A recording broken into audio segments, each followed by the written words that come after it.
After this, I would do the second finger in chord.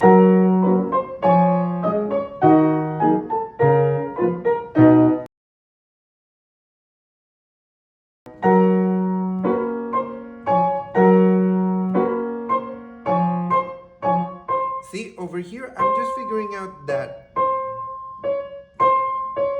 how do I travel from 5 to there?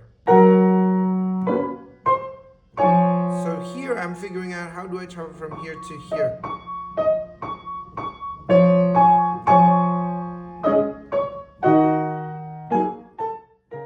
Again, you could do this in any combination you like.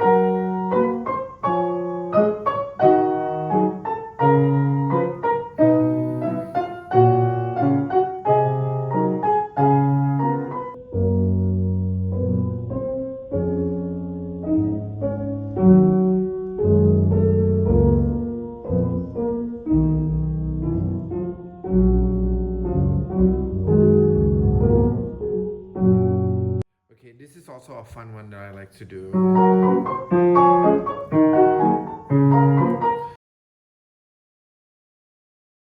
So you understand where you're giving yourself like time to move in different places so your hands are aware how close they are, because if you don't tell your hand, you don't give that information like, hey, this is actually a close distance, you know, it's not that far, it's not gonna ever know.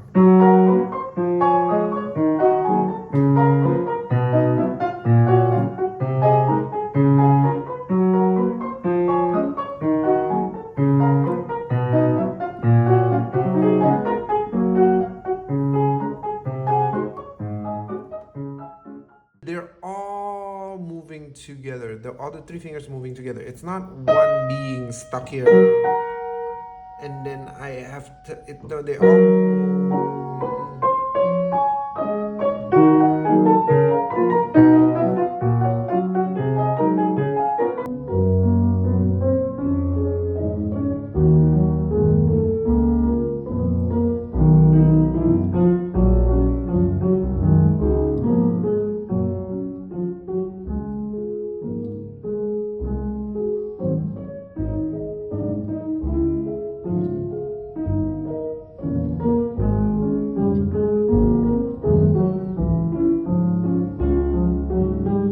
If you are for some reason tense in the middle of this, check your second finger, check what it's doing. I mean, not because if I do this, I'm not gonna be able to go anywhere.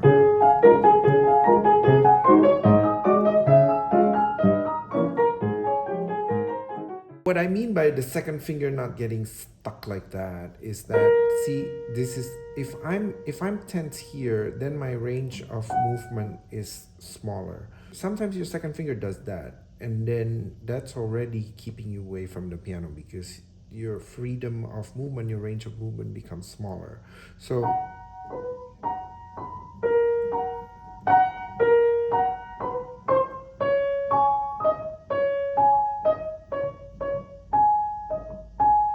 if you have been watching my videos, then you understand that there's a Bermuda Triangle. So for example, it's just not.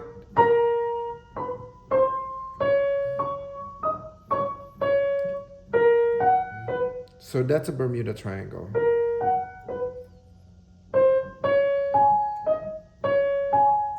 That's what you need to feel.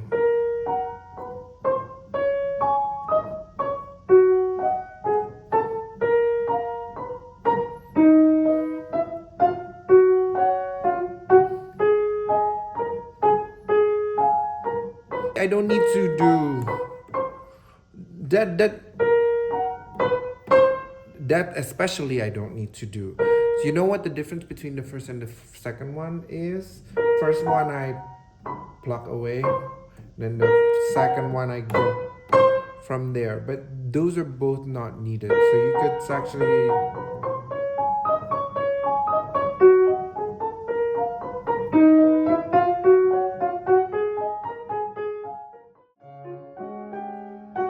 See, how do you do this? First I figure this one, right?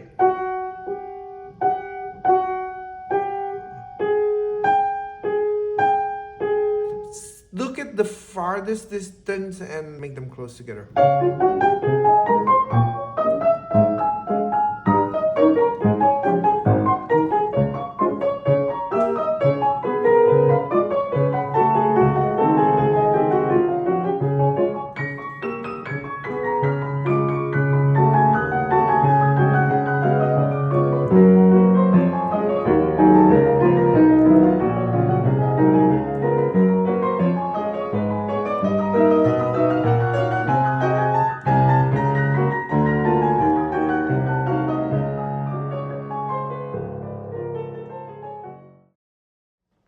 Okay, this one is a little bit.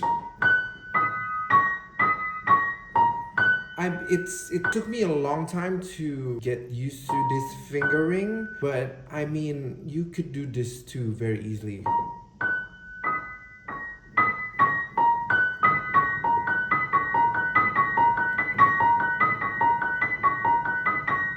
Because it keeps the hands free and not too stretched with this. If you do not understand how to release each one and every time, like this is not really a good fingering to use. So I would use 1 2 1 5 1 4 1 2 1 5 1 4 1 2 1 5 1 4.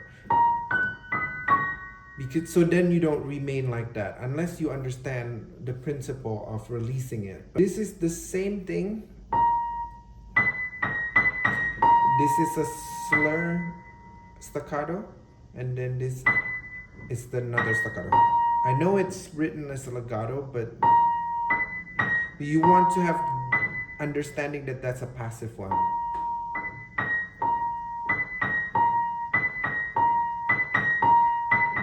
Because if not, if you do this as an active one, you ended up like digging too deep, and then it will take you a long time to come up, back up. So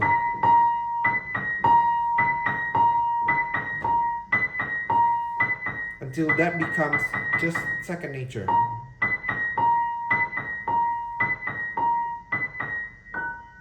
And then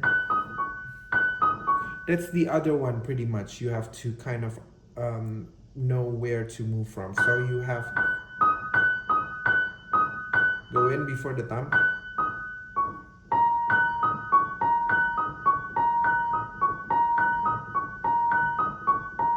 Yeah, and then you put them together.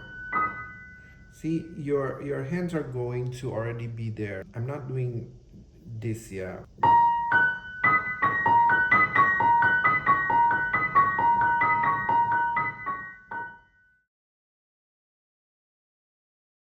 This is also another combination that is fun because it's going to throw your coordination because you're going.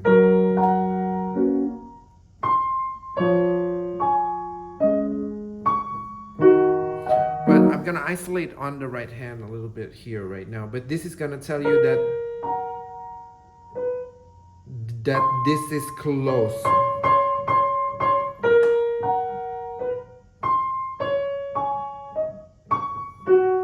So it's gonna teach you the distance between the last group of the 16 to the new one.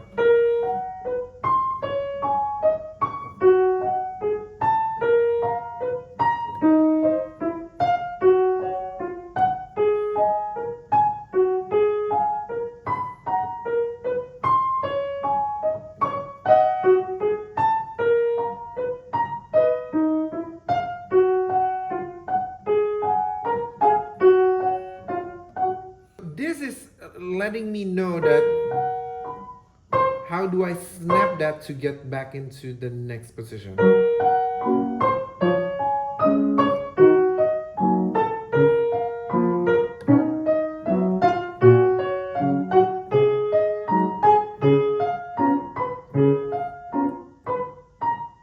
So you understand this relationship one is passive. Again, it's reinforcing that this is passive.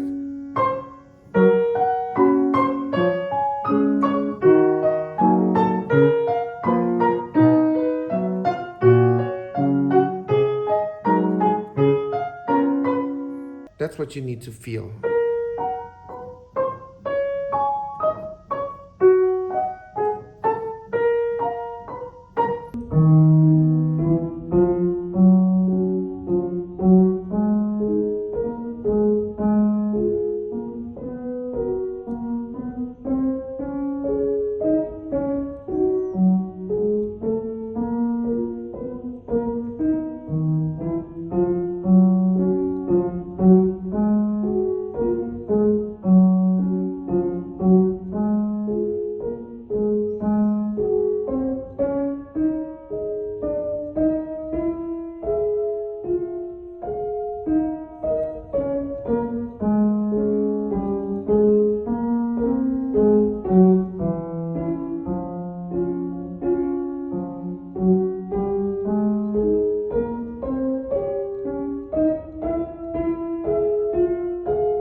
you do a bunch of up and down,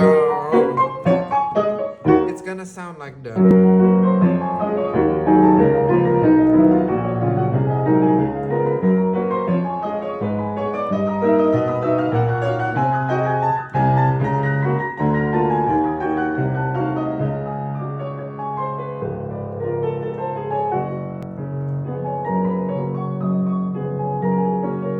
See, I'm not really mastering it yet, but what I'm missing is this.